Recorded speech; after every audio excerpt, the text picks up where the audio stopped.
नमस्कार विद्यार्थी मित्रांनो, मी इंग्लिश गुरु झरकर या यूट्यूब चॅनलला आपलं सर्वांचं मनापासून स्वागत करतो। आज आपण एका अत्यंत महत्त्वाच्या टॉपिकवर चर्चा करणार आहोत आणि ती चर्चा म्हणजे आपल्याला सर्वांना माहिती आहे की 11 सप्टेंबर रोजी म्हणजे कंबाईंड ग्रुप बी चा पेपर झालेला आहे, बरोबर आहे। तुम्ही बघू शकता इथं ग्रुप बी इंग्लिश पेपरचा आज आपण सोल्युशन घेणार आहोत, बरोबर आहे। म्हणजे एमपीएससी परीक्षा दिलेल्या सर्व विद्यार्थ्यांनी आता कंबाईंड ग्रुप बी ची परीक्षा दिलेली 11 सप्टेंबरला, तर तेच इंग्रजीच्या प्रश्नाचं जेवढे काही ग्रामरवर आधारित क्वेश्चन आहेत त्या प्रत्येक प्रश्नाचा आपण एकदम डिटेलमध्ये ॲनालिसिस करणार आहोत, ठीक आहे। तर तुम्ही बघा इकडं, तर सर्वात पहिल्यांदा आता याच्यामध्ये काही बघा पॅराग्राफवर आधारित क्वेश्चन होते आणि काही क्वेश्चन हे एमसीक्यू होते, बरोबर आहे, ऑब्जेक्टिव्ह टाइप होते। तर त्याच्यामध्ये आपण एकदम इन डिटेल आपण काय करणार आहोत, एकदम ॲनालिसिस करणार आहोत। तर सर्वांनी पहिला क्वेश्चन वाचून घ्या। प्रश्न असा होता, आयडेंटिफाय द करेक्ट सेंटेन्स। काय प्रश्न होता? Identify the correct sentence. हे बघा, आपल्याला खालील वाक्यापैकी करेक्ट वाक्य कोणतं हे शोधायचंय, बरोबर आहे। आता या वाक्यामध्ये आपल्याला करेक्ट वाक्य शोधायचं, याचा अर्थ याच्यामध्ये 3 वाक्य, 3 पैकी आपल्याला बरोबर कोणतं वाक्य ते शोधायचं। आता पहिलं वाक्य वाचा, the stick test badly. Second one is the team played well and third one is Frank is happier than any man, बरोबर आहे। आता बघा, सगळ्यात पहिल्यांदा आपण बघूया पहिलं वाक्य, द स्टिक टेस्ट बॅडली। आता एक गोष्ट लक्षात ठेवायचं, जर या वरच्या वाक्यामध्ये तुम्ही जर बघितलं, द स्टिक हे सब्जेक्ट आहे, टेस्ट हे काय मेन वर्ब आहे आणि बॅड हे काय ॲडवर्ब आहे। काय आहे? ॲडवर्ब आहे। तर आता तुम्ही या वाक्याकडे बघा, या वाक्यामध्ये सर्वात महत्वाची गोष्ट बघा, हे टेस्ट हे वर्ब आहे, बरोबर आहे। हे टेस्ट वर्ब आहे। हे टेस्ट जे वर्ब आहे त्याला म्हणतात सेन्स वर्ब। काय म्हणतात? सेन्सरी वर्ब म्हणतात त्याला इंग्लिशमध्ये। ह्या गोष्टी म्हणजे बारकाईनं लक्षात घ्या तुम्ही, बरोबर आहे। आता हे जे बघा, आपल्या जे काही 5 सेन्स आहेत, बरोबर आहे, ज्याला आपण साईड म्हणू शकतो, बरोबर आहे, ज्याला आपण स्मेल म्हणू शकतो, त्याच्यानंतर आपण काय म्हणू शकतो, आपण त्याला टेस्ट म्हणू शकतो। हे आपल्या ज्या सेन्स आहेत, बरोबर आहे। टेस्ट म्हणजे काय? चव चाखणे, बरोबर आहे, किंवा चव बघणे। आता इथं लक्षात घ्या, इंग्रजी व्याकरणामध्ये एक रूल आहे, ज्यावेळेस हा सेन्स वर्ब म्हणून येतो, काय येतो? हा सेन्स वर्ब म्हणून येतो। 5 सेन्स पैकी कुठलाही, बरोबर आहे। मग तुम्ही लुक म्हणा, बरोबर आहे, हा पाहणे हा एक सेन्स आहे, बरोबर आहे का नाही। हे सेन्सरी काय आहेत? हे वर्ब आहेत। तर हे 5 सेन्स आहेत, त्याच्यापैकी लुक म्हणजे पाहणे, स्मेल म्हणजे श्वास घेणे, वास येणे, सुगंध येणे, अशा पद्धतीचे सेन्स। आता टेस्ट म्हणजे काय? चव चाखणे। हे बघा, हे जे वर्ब आहे ना, हे सेन्स वर्ब आहे। कोणता वर्ब आहे? सेन्स वर्ब आहे। आणि इंग्रजी व्याकरणाचा रूल आहे, ज्यावेळेस सेन्स वर्ब असतो ना, म्हणजे टेस्ट, हे बघा मी इथं शब्द लिहितोय काय की, हे बघा, हे टेस्ट, त्याच्यानंतर हे स्मेल, त्याच्यानंतर हे काय, हे लुक, त्याच्यानंतर आणखी एक आहे बघा, हे बघा, हे टच, बरोबर आहे। हे जे सेन्स वर्ब आहे याच्यानंतर कधीही ॲडवर्ब येत नाही। काय येत नाही? ॲडवर्ब येत नाही, बरोबर आहे। म्हणजे इथं काय वापरलेलं आहे त्यांनी? ॲडवर्ब, बरोबर आहे। मग इथं हे वाक्य चूक आहे। काय वाक्य? चूक आहे। म्हणजे पहिलं वाक्य आपल्याला कटलं, बरोबर आहे। कळतंय का तुम्हाला? समजलं तुम्हाला? बघ, स्टिक टेस्ट बॅड एवढंच पाहिजे होतं, तिथं काय पाहिजे होतं? बॅड। मग इथं आलेलं आहे बॅडली, त्याच्यामुळे पहिलं वाक्य चूक आहे। आपल्याला वाक्य काय शोधायचंय? करेक्ट वाक्य। वाक्य नंबर 2 बघा, द टीम प्लेड वेल। हे बघा, हे वाक्य द टीम सब्जेक्ट आहे, प्लेड क्रियापदाचं दुसरं रूप आहे, आणि हे बघा, हे प्लेड हे जे वर्ब आहे हे सेन्स वर्ब नाहीये, सेन्सरी वर्ब नाहीये, त्याच्यामुळे याच्यानंतर ॲडवर्ब आलं तरीही चालतंय, त्यामुळे हे वाक्य करेक्ट आहे, बरोबर आहे। दिस सेंटेन्स इज करेक्ट। बघा, आता दुसरं वाक्य करेक्ट आहे। तिसरं वाक्य, frank is happier than any man. काय वाक्य? Frank is happier than any man, बरोबर आहे। आता या वाक्याकडे तुम्ही काळजीपूर्वक जर बघितलं तर तुम्हाला लक्षात येईल की हे वाक्य डिग्रीचं आहे। कशाचं वाक्य आहे? डिग्रीचं आहे। हे वाक्य डिग्रीचं, Frank is happier than any man. आता हे बघा, तुम्हाला इथं लक्षात आलं असेल, हॅपियर ही कंपॅरेटिव्ह डिग्री आहे। कोणती डिग्री आहे? कंपॅरेटिव्ह डिग्री, ज्याला आपण शॉर्टकटमध्ये काय म्हणतो? सीडी म्हणतो, बरोबर आहे। आता तुम्ही कंपॅरेटिव्ह डिग्रीचा रूल ऐकला असेल, बरोबर आहे। ज्यावेळेस कंपॅरेटिव्ह डिग्री असतो त्यावेळेस ॲडजेक्टिव्हचा कितवा फॉर्म असतो रे बाळांनो? ॲडजेक्टिव्हचा सेकंड फॉर्म असतो, बरोबर आहे। हॅपी, हॅपियर आणि हॅपीएस्ट असे 3 फॉर्म आहेत ॲडजेक्टिव्हचे, हा सेकंड फॉर्म आहे। आता एक गोष्ट लक्षात ठेवायचं, ज्यावेळेस ॲडजेक्टिव्हचा सेकंड फॉर्म येते म्हणजे कंपॅरेटिव्ह डिग्री येते, कंपॅरेटिव्ह डिग्रीच्या नंतर दॅन एनी अदर शब्द असते। काय असतो? दॅन एनी अदर, बरोबर आहे। म्हणजे इथं काय पाहिजे होतं? दॅन एनी मॅन, याच्याऐवजी काय पाहिजे होतं? दॅन एनी अदर मॅन, बरोबर आहे। त्यामुळे हे सुद्धा वाक्य काय आहे? चुकलेलं आहे. ठीक आहे, मग वरच्या वाक्यामध्ये तुम्ही बघू शकता एकूण किती वाक्य रॉंग आहेत. पहिलं पण रॉंग आहे, the stick test badly. Wrong वाक्य का? कारण इथं बॅडली च्या ऐवजी बॅड यायला पाहिजे होतं.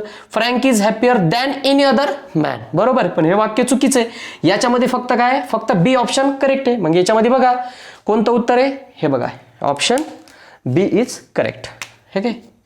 ठीक आहे, आता वळूया आपण दुसऱ्या प्रश्नाकडे. तर हा बघा पुढचा प्रश्न आपल्यासाठी आहे. प्रश्न वाचून घेऊया. Choose the correct synonyms. Choose the correct synonym for the word obstinate from the following. बघा ऑब्स्टिनेट वर्डसाठी आपल्याला सिनोनिम शोधायचं. बरोबर आहे. सिनोनिम्स म्हणजे काय तुम्हाला सर्वांना माहिती, म्हणजे काय रे, समानार्थी शब्द. कोणता शब्द? समानार्थी शब्द. आता लक्ष द्या, सर्वात पहिल्यांदा समजून घ्या, तुमची व्होकॅब्युलरी स्ट्रॉंग असणं गरजेचं आहे बरं का यासाठी. बघा इथं ऑब्स्टिनेट म्हणजे काय, सर्वात पहिल्यांदा याचा अर्थ समजून घ्या. ऑब्स्टिनेट म्हणजे होतो हट्टी. एखाद्या गोष्टीचा हट्ट करणारा माणूस, त्याला आपण काय म्हणतो, हा माणूस फार हट्टी आहे, तसा.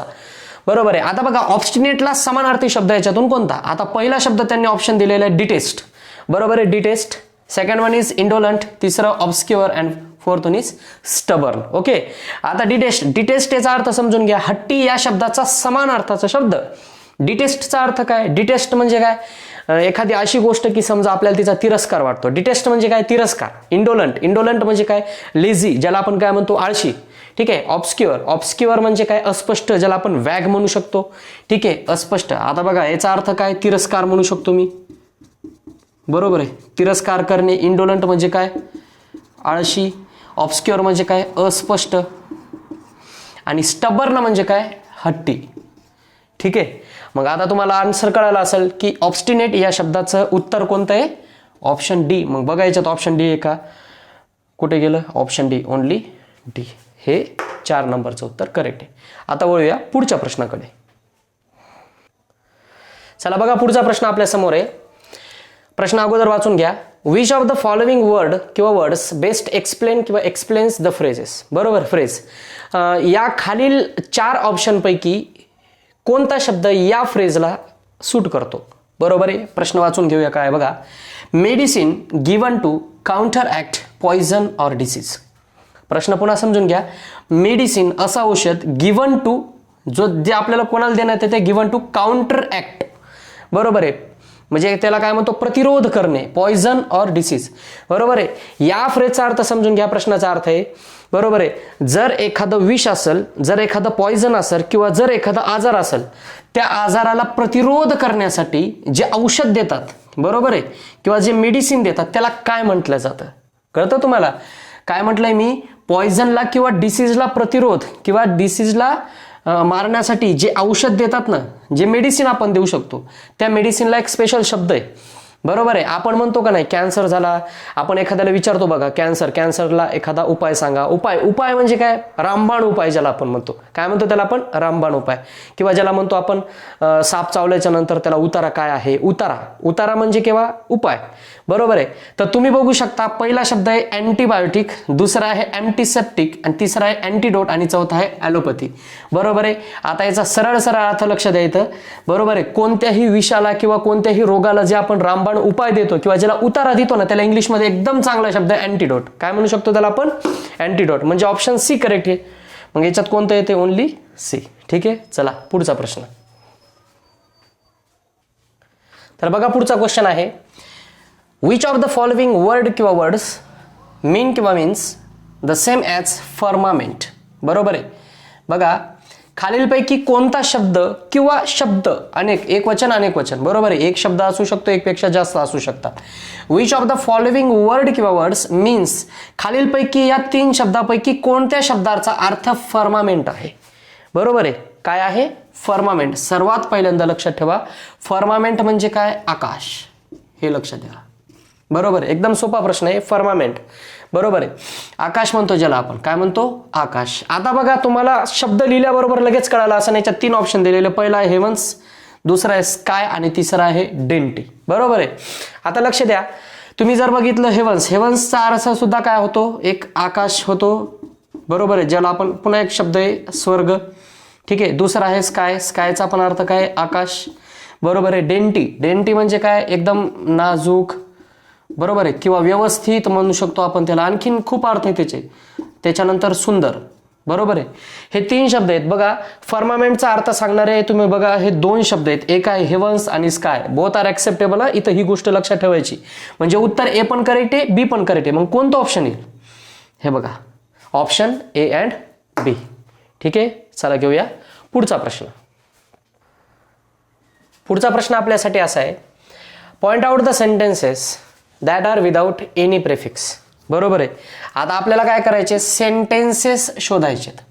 बरोबर आहे, तुम्हाला प्रश्नातच कळाला असेल, सेंटेन्स नव्हे ते सेंटेन्सेस आहे, म्हणजे उत्तर एकापेक्षा जास्त आहे. ठीक आहे, पॉइंट आउट द सेंटेन्सेस, असे वाक्य शोधा that are without any prefixes. असे वाक्य शोधायचे ज्या वाक्यात प्रिफिक्सच नाहीये. काय नाहीये? प्रिफिक्स नाहीये. आता लक्षात ठेवा, प्रिफिक्स आणि सफिक्स सगळ्यात पहिल्यांदा हे 2 गोष्टी समजून घ्या. बरोबर आहे. आता बघा, कुठला एक वर्ड लिहितो मी इंग्रजीचा. हे बघा, मी एक शब्द लिहितो नेशन. समजलं? मी तुम्हाला प्रिफिक्स आणि सफिक्स सांगतोय काय. बघा, जर मी नेशनला सुरुवातीला काही जरी लावलं, when I add any smallest word किंवा लेटर किंवा letters, it is called as a prefix. बरोबर आहे. ज्यावेळेस मी एखाद्या शब्दाच्या सुरुवातीला काय लावतो त्याला प्रिफिक्स म्हणायचं, आणि ज्यावेळेस मी एखाद्या शब्दाच्या शेवटी काहीतरी ऍड करतो, बरोबर आहे, त्याला म्हणायचं सफिक्स. काय म्हणायचं त्याला? सफिक्स. मग याच्यात सांगितलंय, असं एखादं वाक्य आहे का की मूळ शब्दाला काहीतरी जोडून, म्हणजे बरोबर आहे. आता बघा तुम्ही, नेशनला जर मी शेवटी काहीतरी लावलं, आता मी समजा नेशनचं काय करतो, एल लावतो, काय तयार झालं? नॅशनल. बरोबर आहे. म्हणजे नेशनना एअर लावलं, याचा अर्थ मी त्याला काय जोडलंय? सफिक्स जोडलंय. बरोबर आहे. आता इकडे बघा, आता मी याला जोडतोय INTER. काय जोडतोय? INTER. हा शब्द काय तयार झाला? इंटरनॅशनल. काय तयार झालं? इंटरनॅशनल. याला जे हे बघा, हे जे नेशन आहे याला म्हणतात रूट वर्ड. काय म्हणतात त्याला? Root word. किंवा त्याला आणखी एक शब्द आहे बेस वर्ड. काय म्हणतो त्याला आपण? Base word. मूळ शब्दाला इथं लागला INTER हा प्रिफिक्स आणि हा सफिक्स. म्हणजे याच्यात असलं कोणतं वाक्य आहे का की मूळ शब्दाला कुठेतरी प्रिफिक्स आहे त्या वाक्यात. बरोबर आहे. मग आपल्याला असं वाक्य शोधायचं की ज्या वाक्यामध्ये काय आहे त्या वाक्यामध्ये कुठेतरी प्रिफिक्स जोडलेला आहे. बघा, आपल्याला या वाक्यात काय शोधायचंय? असे वाक्य ज्या वाक्यात काय लागलेलं आहे? प्रिफिक्स लागलेलं आहे. पहिलं वाक्य वाचून घेऊ आपण. They played a good game at Chennai. या वाक्यात असा कुठला शब्द नाहीये ज्या वाक्याला काहीतरी पूर्वी जोडलेला आहे प्रिफिक्स, त्यामुळे हे वाक्य होणार नाहीये. बरोबर आहे. या वाक्याला प्रिफिक्स आहे का कुठला? नाहीये. The child was fast asleep. बरोबर आहे. या वाक्याकडे बघा, याच्यामध्ये एक शब्द आहे, मूळ शब्द स्लीप. या स्लीपला लागलेले अस्लीप. बरोबर आहे, ज्याला आपण म्हणतो झोपलेला. या वाक्यामध्ये काय आहे? प्रिफिक्स आहे, म्हणजे हे वाक्य प्रिफिक्सचं आहे. ठीक आहे. सॉरी, इथं सांगितलंय sentence that are without prefix. असे वाक्य शोधा जे प्रिफिक्सचे नाही आहेत. हे नाहीये वाक्य. हे वाक्य प्रिफिक्स आहे बरं का, त्यामुळं हे वाक्य याच्यात येणार नाही. या वाक्यामध्ये प्रिफिक्स आहेत. पुढचं वाक्य, द होल वर्ल्ड, पूर्ण वर्ल्ड नोज. तुम्ही म्हणणार नोला यस लागले, ते सफिक्स आहे बरं का. मुळात ते सफिक्स नाही, ते नोज येते. ते म्हणजे हिटलर्स ब्रुटल ॲक्शन. या वाक्यात कुठेही प्रिफिक्स जोडलेलं नाही. बरोबर आहे. मग हे पण काय? विदाउट प्रिफिक्स वाक्य आहे. पुढचं वाक्य, Shakespeare's dramas are famous all over the world. याही वाक्यात काय नाहीये? प्रिफिक्स. या वाक्यात कुठेही प्रिफिक्स नाहीये, म्हणजे हे वाक्य विदाउट एनी प्रिफिक्स आहे. बरोबर आहे. या 4 वाक्यापैकी फक्त 2 नंबरचं वाक्य आहे ज्याला काय लागलेलं आहे? प्रिफिक्स लागलेलं आहे, ए शब्द. म्हणजे याचं उत्तर आहे की विदाउट प्रिफिक्स असणारे एकूण किती वाक्य आहेत? 3 वाक्य आहेत. मग ACD आहे का याच्यात? बघा, हे बघा, option 2 only AC and D हे 2 नंबरचं ऑप्शन करेक्ट आहे. आता वळूया पुढच्या प्रश्नाकडे. बघा, आजचा पुढचा प्रश्न वाचून घेऊया आपण. आयडेंटिफाय द सेंटेन्स किंवा सेंटेन्सेस पंक्च्युएटेड करेक्टली. यापैकी 3 वाक्य दिलेले आहेत. पैकी 3 वाक्यापैकी कोणते वाक्य पंक्च्युएटेड करेक्टली आहेत? पंक्च्युएटेड म्हणजे काय? कोणत्या 3 पैकी कुठल्या वाक्यामध्ये योग्य विरामचिन्हाचा वापर केला आहे? काय म्हटलंय मी? योग्य विरामचिन्हाचा वापर केलेला आहे, हे आपल्याला शोधायचं. ठीक आहे. आता पहा, पहिलं वाक्य बघा. The moon was bright, the fish were biting right and all together it was a glorious night. बरोबर आहे. या वाक्यामध्ये तुम्ही जर बघितलं, छोटे छोटे 3 ते 4 वाक्य आहेत. या वाक्यामध्ये हे जे वापरलंय सेमी कॉलन, याची काही गरज नव्हती. हे चुकीचे वापरलेत. बरोबर आहे. त्यांनी सांगितलंय कोणत्या वाक्यामध्ये करेक्ट पंक्च्युएशन मार्क वापरले ते सांगा. म्हणजे पहिल्या वाक्यात पंक्च्युएशन मार्क करेक्ट आहेत का? नाही. याच्यामध्ये काय पाहिजे होते? कॉमा पाहिजे होता. काय पाहिजे होता? कॉमा. त्यांनी काय वापरलंय? Semicolon. So it is wrong sentence. दुसरं वाक्य बघा, doctor Harish is well mannered man. आता इथं बघा डॉक्टर, इथं शॉर्ट फॉर्म असतं doctor Harish is a well mannered man. बरोबर आहे. वेल मॅनर्ड या वाक्याकडे तुम्ही बघा, या वाक्याकडे बघा, वेल मॅनर्ड मॅन या वाक्याकडे तुम्ही जर बघितलं तर वेल मॅनर्ड, बरोबर आहे, याला म्हणतात इंग्लिशमध्ये कंपाऊंड वर्ड. काय म्हणतात रे बाळा? Compound word. आणि कंपाऊंड वर्ड आहे म्हणून त्याच्यामध्ये डॅश टाकलेलं आहे. कळतं तुम्हाला? हे बघा, ज्यावेळेस जोड शब्द मराठीमध्ये जसे जोड शब्द असतात ना, बरोबर आहे, भाजी भाकर, बरोबर आहे, कांदा मुळा, हे असे शब्द, तर त्याच्यामध्ये बघा इंग्लिशमध्ये हे काय आहेत? वेल मॅनर. वेल मॅनर म्हणजे काय? सद्गुणी माणूस ज्याला आपण म्हणतो, पद्धतशीर. तर या दोन वाक्यामध्ये हे बघा, हे दोन शब्द आहेत. वेल मॅनर्ड हे काय आहे? कंपाऊंड वर्ड आहेत. आणि कंपाऊंड वर्डमध्ये आपण काय वापरू शकतो? काय वापरू शकतो? डॅश वापरू शकतो. त्यामुळे हे वाक्य करेक्ट आहे. ठीक आहे. बघा पुढं, the country club is closed. या कंट्री क्लब इज क्लोज्ड, बरोबर आहे. हे बघा, या वाक्यामध्ये पंक्च्युएशन म्हणलं तर फुल स्टॉप करेक्ट वापरलेला कंट्री क्लब आहे, बरोबर आहे. हे काय आहेत? म्हणजे प्रॉपर नाउन आहेत. त्याच्यामुळे हे दोन्ही पण काय आहेत? प्रॉपर नाउन असल्यामुळे हे काय आहेत? Country club. आपोआप पहिला शब्द काय झाला? ऍडजेक्टिव्ह. दुसरा शब्द काय झाला? Noun. Country club is closed हे फुल स्टॉप आहे, त्याच्यामुळे हे पण वाक्य करेक्ट आहे. फक्त पहिलंच वाक्य त्याच्यामध्ये पंक्च्युएशन मार्क. आता याच्या बघा, पहिल्या वाक्यामध्ये कॉमा पाहिजे होता, इथं आलाय सेमिकॉलन, त्यामुळे हे वाक्य चूक आहे. बरोबर आहे. इथं आहे कंपाऊंड वर्ड. कंपाऊंड वर्ड मध्ये आपण काय वापरू शकतो? काय वापरू शकतो आपण? डॅश वापरू शकतो. त्यामुळे हे डॅश इथं करेक्ट आहे आणि इथं फुल स्टॉप आहे. याच्यामध्ये इथं काही प्रॉब्लेम नाही. म्हणजे इथं बी अँड सी हे दोन्ही वाक्य काय आहेत? Punctuated correctly. मग बी अँड सी कुठे आहे? ऑप्शन बी अँड सी, म्हणजे ओनली बी अँड सी, 2 नंबरचा ऑप्शन करेक्ट. चला वळूया आपण पुढच्या वाक्याकडे.